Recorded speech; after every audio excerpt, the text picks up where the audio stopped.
शिबवान मालिकेच्या आजच्या भागामध्ये आपण पाहत आहोत की आता इकडे गिरिजा रुद्रला बोलायला निघालेले असते. त्याच्या खोलीमध्ये आलेली असते आणि ती त्याला म्हणत असते, हे बघा ना रुद्र, प्लीज माझं एकदा ऐकून घ्या ना, मला तुमच्याशी बोलायचं आहे. तेव्हा रुद्र म्हणत असतो, नाही गिरिजा, पण मला तुमच्याशी नाही बोलायचे. त्यावर गिरिजा म्हणत असते, रुद्र, माझ्या मैत्रिणीला खूप मोठा प्रश्न पडला आहे. आज तिच्या प्रश्नाचं उत्तर मला हवं आहे. प्लीज मी काय म्हणते एकदा ऐकून घ्या ना. माझ्या मैत्रिणीवर तिचा जो काही मित्र आहे ना, तो खूप रागवला आहे. ती त्याच्याशी बोलण्याचा फार प्रयत्न करते, पण एवढा प्रयत्न करूनसुद्धा तो मुलगा, तिचा नवरा किंवा मित्र तिच्याशी बोलत नाही आहे. तिचे खूप प्रयत्न करून झालेत. मग अशा वेळेला तिने काय केलं पाहिजे? तिनं माफीसुद्धा मागून झाली आहे आणि कारणही सांगून झाले, पण तरीसुद्धा तो मुलगा ऐकून घ्यायला काही तयारच नाही आहे. तेव्हा रुद्र म्हणत असतो, जरी तुमच्या मैत्रिणीसाठी ते छोटं कारण वाटत असलं तरीसुद्धा त्या मुलासाठी ते छोटं कारण नाही आहे आणि त्यामुळे तो तिच्यावर रागवलाय, रुसलाय. असं म्हटल्यानंतर आता इकडे गिरिजा म्हणत असते, रुद्र प्लीज ऐकून घ्या ना, सांगा ना मी नेमकं काय करू? असं तुम्ही माझ्यासोबत का वागायला लागलेला आहात? हे बघा रुद्र, तुम्ही काहीही सांगा, पण मी तुमच्यासोबत बोलण्यासाठी, तुम्हाला मनवण्यासाठी काहीही करेल. रुद्र, तुमच्या अशा वागण्याचा, माझ्याशी अबोला धरण्याचा मला फार त्रास होऊ लागलेला आहे. हे बघा रुद्र, असं करू नका ना प्लीज. मी काय म्हणते ते एकदा ऐकून तरी घ्या ना. पण तरीसुद्धा रुद्र तिचं काहीच ऐकून घेत नाही आणि रुद्र तिचं काहीच ऐकून न घेतल्यामुळे आता इकडे गिरिजा रडायला लागते. रुद्र तिथून गिरिजाकडून निघून जातो. जेव्हा रुद्र तिथून निघून जातो तेव्हा मात्र गिरिजा पुन्हा रडत असते आणि म्हणत असते, रुद्र प्लीज माझं ऐकून घ्या ना, मला तुमच्याशी बोलायचे, मला माफ करा ना, मला पाहिजे ती शिक्षा तुम्ही द्या, पण प्लीज एकदा माझ्याशी बोला ना रुद्र. हे बघा, असा बोला धरू नका, मला हा तुमचा अबोला अजिबात सहन होत नाही. असं इकडे आता ती बोलत असते आणि रडायला लागलेली असते. असं म्हणून आता रुद्र निघून गेल्यानंतर ती म्हणत असते, रुद्र तुम्हाला एक गोष्ट सांगू का? तुमचा हा राग रुसवा कधी जाईल मला कळत नाही, पण मला हा तुमचा अबोला आता अजिबात सहन होत नाही. काय करू मी? असं म्हणून रडत असते. दुसऱ्या बाजूला देवकी निवांत झोपलेली असते. आता देवकी निवांत झोपल्यानंतर इथे नागेश्वर येतो. नागेश्वर तिथे येतो आणि लगेचच आता इकडे तो म्हणत असतो, काय मग देवकी, देवकी उठ ग देवकी, उठ आता, किती वेळ झोपणार आहेस? अगं आज पाडवा आहे आणि तुला उठायचं नाही आहे का? हे बघ देवकी, सांग ती पोरगी कुठे आहे? त्या पोरीला तू कुठे लपून ठेवलेला आहेस? सांग सांग कुठे आहे ती पोरगी? असं सुद्धा आता इकडे तो तिला विचारत असतो आणि तेव्हा हे सगळं काही विचारल्यानंतर आता तो तिच्यावर चिडतो आणि म्हणत असतो, हे बघ, जर तू तिला नाही सांगितलंस ना, तर मी तुझं काय करेल आणि काय नाही ह्या गोष्टीसुद्धा तुला समजणार नाहीत. मी तुला सांगतोय, आत्ताच्या आत्ता सांग की कुठे आहे ती म्हणून. तू मला हे सगळं काही सांगणार नाही आहेस का? का सांगत नाही आहेस? बोल बोल. त्यावर इकडे आता ती म्हणत असते, नाही, मला नाही माहिती की ती कुठे आहे म्हणून. तुला असं का वाटते की ती मला माहिती आहे कुठे म्हणून? हे बघ, मलाच नाही माहिती माझी मुलगी छकुली कुठे आहे ते. त्यावर तो म्हणत असतो, जर तू छकुली कुठे आहे त्या गोष्टी नाही सांगितल्यास ना, तर एक गोष्ट नीट लक्षात ठेव, काही जरी झालं ना तरीसुद्धा त्या छकुलीला मी मारून टाकेल. तेव्हा ती म्हणत असते, अरे तुला मारून टाकायला मला तरी माहिती असायला पाहिजे की माझी मुलगी कुठे आहे म्हणून. तेव्हा तो म्हणत असतो, अगं त्या प्रभासचा तर पत्ता संपलेला आहे, पत्ता कट केलेला आहे. मग आता तू सांगणार आहेस की नाही की कुठे आहे ती? त्यावर देवकी म्हणत असते, हे बघ नागेश्वर, मला नाही माहिती छकुली कुठे आहे ती. जा, तुला जिकडे शोधायचं आहे तिकडे शोध. असं सुद्धा ती म्हणत असते.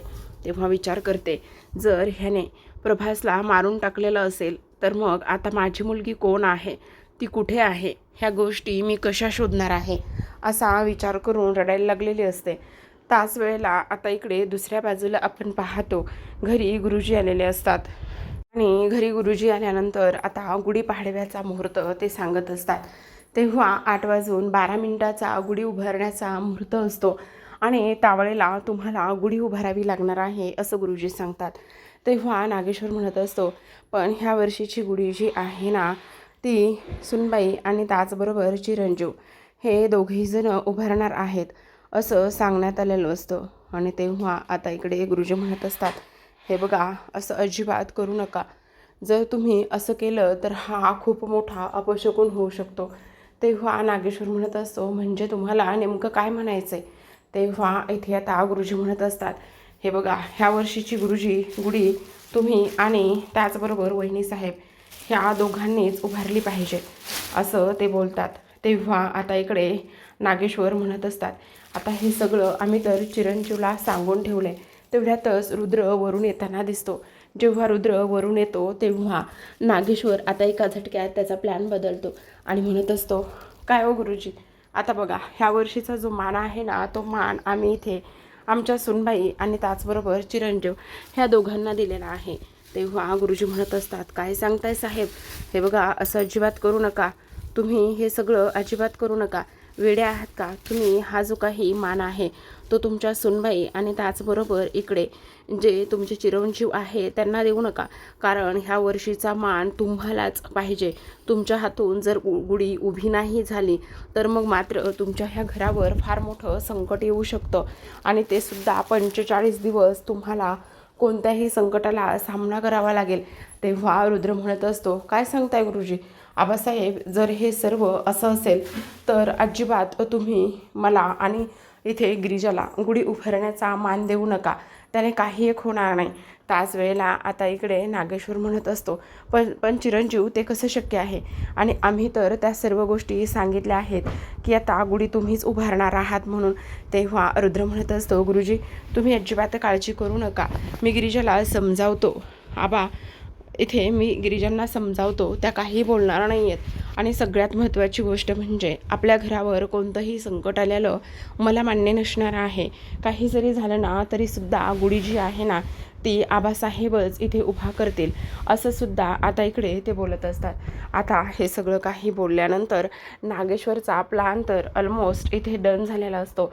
आता तो विचार करतो, अरे वा, म्हणजे चिरंजीवांना मी सांगितलं त्या गोष्टी पटल्या आहेत बहुतेक. आणि आता इकडे चिरंजीव स्वतःच इकडे गिरिजाला सांगतील की आबासाहेब आता गुढी उभारणार आहेत म्हणून. तेव्हा रुद्र म्हणत असतो, हे बघा आबासाहेब, आपल्या घरापेक्षा आपल्याला काही महत्त्वाचं नाही, ना मान ना पान. तर तुम्ही अजिबात काळजी करू नका. ह्या सर्व गोष्टी मी इथे गिरिजाला व्यवस्थित समजावून सांगतो आणि मी गिरिजाला व्यवस्थित समजावून सांगितलं तर त्या नक्कीच ऐकतील असं म्हणून आता जो रुद्र आहे तो इकडे गिरिजाला बोलण्यासाठी निघालेला असतो. जेव्हा तो गिरिजाकडे येतो तेव्हा गिरिजाला म्हणत असतो, गिरिजा, मला तुमच्याशी थोडंसं बोलायचं आहे. तेव्हा गिरिजा म्हणत असते, हा रुद्र, काय झालं, बोला ना. त्यावर रुद्र म्हणत असतो, खरं तर मला ना तुम्हाला एक गोष्ट सांगायची. हा, काय सांगायची? यावर्षीचा जो काही गुढी उभारण्याचा मान आपल्याला तुम्हाला देण्यात आलेला होता ना, तेव्हा ती म्हणत असते, तुम्हाला नाही रुद्र, आपल्या दोघांना. त्यावर आता रुद्र म्हणत असतो, होतेच ते, असं का म्हणताय रुद्र? तेव्हा रुद्र म्हणत असतो, त्याचं काय झालं आहे ना, तर आता ह्या वर्षीचा गुढी उभारण्याचा मान जो आहे तो आबासाहेब आणि आईसाहेब ह्या दोघांनाच द्यायचा आहे. म्हणजे जर त्यांना तो गुढी उभारण्याचा मान दिला नाही तर घरावर खूप मोठं संकट येऊ शकतं किंवा काहीतरी इथे होऊ शकतं. त्यामुळे गुरुजींनी असं सांगितलेलं आहे की काही जरी झालं तरीसुद्धा यावर्षीची गुढी ही आबासाहेब आणि त्याचबरोबर आईसाहेब ह्या दोघांच्याच हस्ते इथे उभारण्यात यावी. तेव्हा लगेच आता इकडे गिरिजा म्हणत असते, मला चालेल ना, मला काहीच प्रॉब्लेम नाही आहे रुद्र. असं म्हटल्यानंतर आता जो रुद्र आहे तो तिला इंग्लिशमध्ये 2 शब्द बोलतो आणि तेव्हा गिरिजा म्हणते, काय म्हणालात? तेव्हा रुद्र तिला मराठीत त्याचा अर्थ सांगतो आणि म्हणत असतो, म्हणजे मला तुमच्याकडून हीच अपेक्षा होती. आणि तेव्हा गिरिजा म्हणत असते, रुद्र, मी तुम्हाला काहीतरी विचारलं होतं, त्या गोष्टीबद्दल तुम्ही मला काहीच नाही सांगितलं, प्लीज सांगा ना. त्यावर रुद्र म्हणत असतो, प्लीज लिव्ह मी अलोन. असं म्हणून आता तो निघून जातो. आता सावीने काही शब्द ऐकलेले असतात आणि रुद्र निघून गेल्यानंतर सावी गिरिजासमोर येते आणि म्हणत असते, बघितलंस गिरिजा, आत्ता तू ऐकलंयस ना रुद्र काय म्हणाला ते? म्हणजे त्याला तुझ्याशी बोलायचं सुद्धा नाही. अगं खरं सांगू का गिरिजा, तू तर रुद्रला साधी शोभतसुद्धा नाही आहेस गं. म्हणजे रुद्रचं अँगल काय आहे, तुझं अँगल काय आहे आणि तू त्याला शोभतसुद्धा नाही आहेस. का उगाचच त्याच्यासोबत राहतेस तू? त्याच्यासोबत राहण्याची काही एक गरज नाही आहे तुला. आत्ता त्याने सांगितलं आहे ना, अगं त्याची लेवल कशी हवी आहे, त्याला इंग्लिशमध्ये बोलणारी बायको. साधं तुला 2 शब्दसुद्धा इंग्लिशमध्ये बोललेलं समजत नाही आहे, मग तरीसुद्धा मानगुळासारखी का बरं चिकटलेली आहेस त्याच्यासोबत? देना त्याला सोडून. का उगाचच नाही त्या गोष्टी करतेस? आणि तुला असं वाटतं का रुद्र तुला स्वीकारेल म्हणून? हे बघ गिरिजा, असं अजिबातच नाही. रुद्र तुला कधीच स्वीकारू शकत नाही आहे. तू फार चुकीचा विचार करतेस. तेव्हा गिरिजा रडायला लागलेले असते आणि तेव्हा सावी म्हणत असते, रडून उगाचच का सिंपती मिळवतेस? हे बघ, तुला मी एक गोष्ट सांगते, रुद्रच्या आयुष्यामधून निघून जा. त्याला तू शोभत नाही आहेस. रुद्र बेस्ट आणि चांगली मुलगी डिझर्व करतो. असं म्हणून सावी तिथून निघून जाते. आता गिरिजा फार रडायला लागलेली असते. गिरिजा मनामध्येच बोलत असते, खरंच मी रुद्रला इथे शोभत नाही आहे का? पण असं का म्हणते सावी? मला जर इंग्लिश बोलता येत नसेल जास्त किंवा मला जास्त शब्द समजत नसतील तर मी त्यांना शोभत नाही असं थोडी ना होतं आहे. नाही, काही जरी झालं तरीसुद्धा रुद्रचं माझं रुद्रवर खूप प्रेम आहे आणि ते प्रेम पुरेसं नाही आहे का एकत्र राहण्यासाठी आणि त्यांची बायको म्हणून मिरवण्यासाठी? असं गिरिजा म्हणते. आणि त्यानंतर ती म्हणत असते, मला माहिती आहे सावी हे सगळं मुद्दामून करते, कारण तिला रुद्र हवेत ना, म्हणून ती ही सर्व गोष्टी करते. पण मी तिचं हे स्वप्न कधीच पूर्ण होऊ देणार नाही. काही जरी झालं ना तरीसुद्धा रुद्र फक्त माझेच आहेत आणि मी रुद्रला मनवल्याशिवाय सुद्धा राहणार नाही आहे.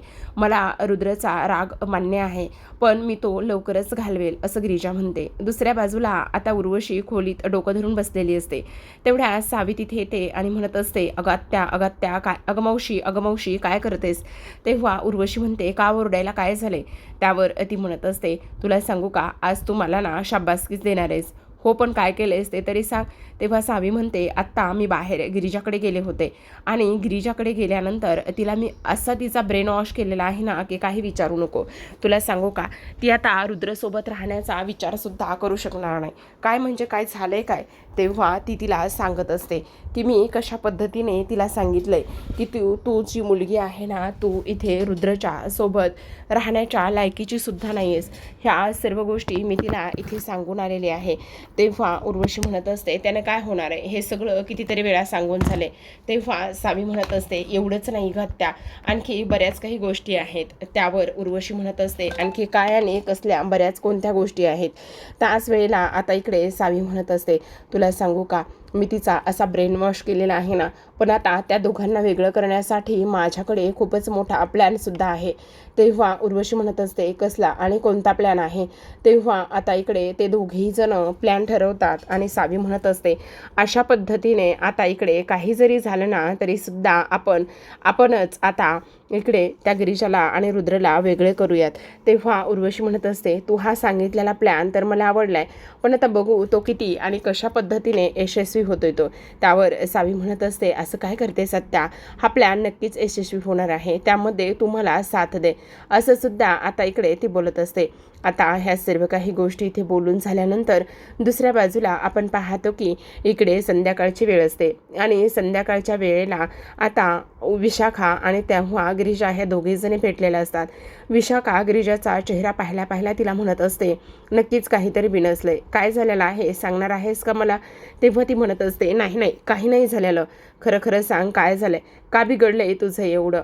त्यावर ती म्हणत असते, काय करू मला कळत नाही गं, अजूनसुद्धा रुद्र माझ्याशी बोलत नाही येतं, मला समजत नाही मी त्यांना कशी म्हणावू आणि काय करू तू?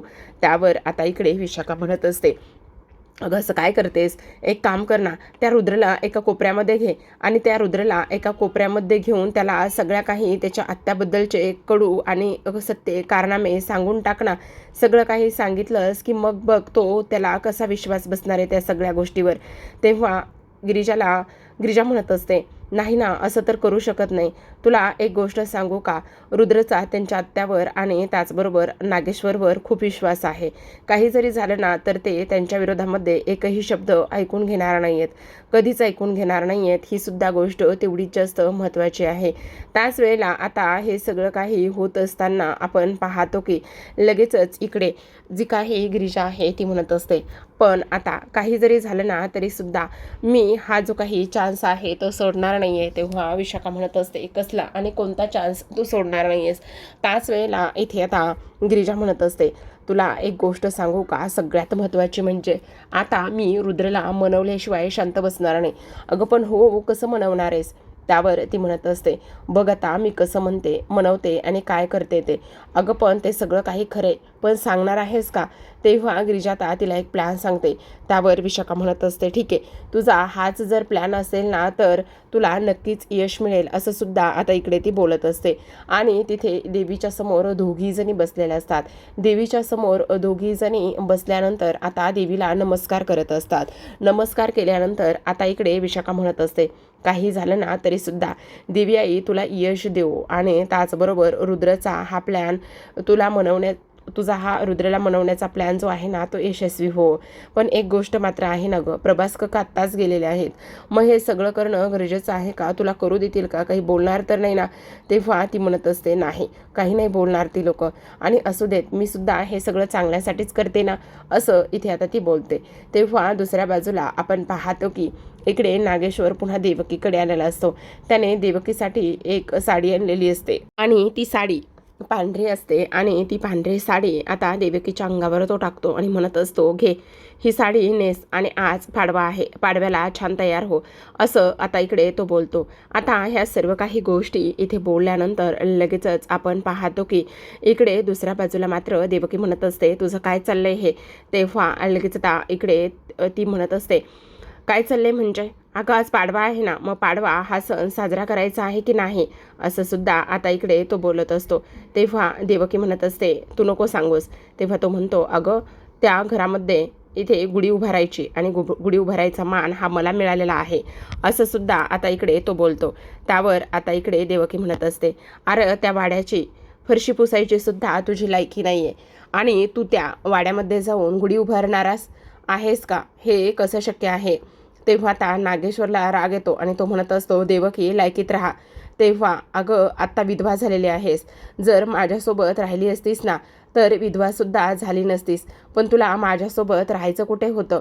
तुला तर त्या अंगदबरोबर राहायचं होतं. अंगदसोबत लग्न केलंस आणि तुझी ही अवस्था झाली आहे.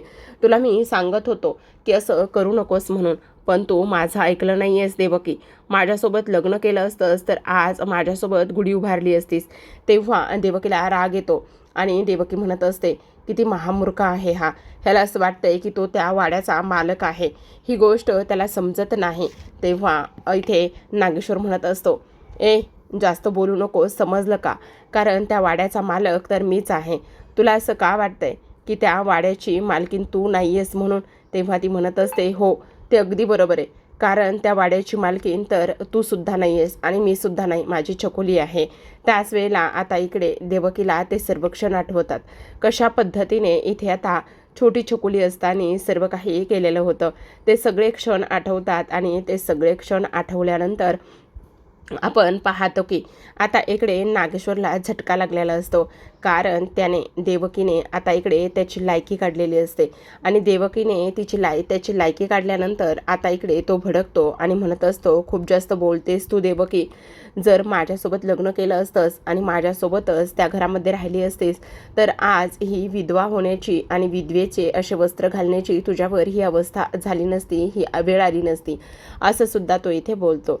तर आता प्रेक्षकांनो, अशाच नवनवीन मालिकांचे अपडेट्स आणि रिव्ह्यू जाणून घ्यायचे असतील, पाहायचे असतील तर नक्की चॅनलला सबस्क्राईब करा. शेवटी उद्याच्या भागामध्ये खूपच फार असं इंटरेस्टिंग घडणार आहे, कारण उद्याच्या भागामध्ये आपण पाहणार आहोत की आता इकडे एक सगळ्यात महत्त्वाची गोष्ट घडलेली असते आणि ती सगळ्यात महत्त्वाची गोष्ट म्हणजे आता गिरिजा खूपच छान अशी तयार होऊन आलेली असते, खूप सुंदर साडी नेसलेली असते, फेटा बांधलेला असतो आणि रुद्रसमोर ती उभी असते. आता रुद्रसमोर उभी असताना जेव्हा रुद्र तिला पाहतो तेव्हा मात्र त्याची विकेटच पडते, कारण फेटा आणि नाकात नथ ह्या गोष्टी रुद्रला फार आवडत आहेत आता जेव्हा गिरिजा हे सगळं काही पाहते आणि म्हणत असते, रुद्र आज मी ढोल वाजवणार आहे, आज नवीन वर्षाच्या तुम्हाला खूप खूप शुभेच्छा. आणि ढोल वाजवत असताना आता रुद्र तिच्याकडे पाहतो. तेव्हा आता गिरिजा म्हणत असते, खरं खरं सांगा रुद्र, तुम्ही मला माफ केलंत ना. त्याच वेळेला आता इकडे रुद्र ढोल वाजवतो आणि ढोल वाजवल्यानंतर इशाऱ्यानेच तो तिला सांगत असतो की मी तुम्हाला माफ केला आहे म्हणून. असं म्हटल्यानंतर गिरिजाला फार आनंद होतो. पण उर्वशी आणि सावीचा प्लॅन मात्र फ्लॉप झालेला असतो. तर प्रेक्षकांनो, पाहत रहा नशीबवान. भेटूयात उद्याच्या भागात. तोपर्यंत धन्यवाद.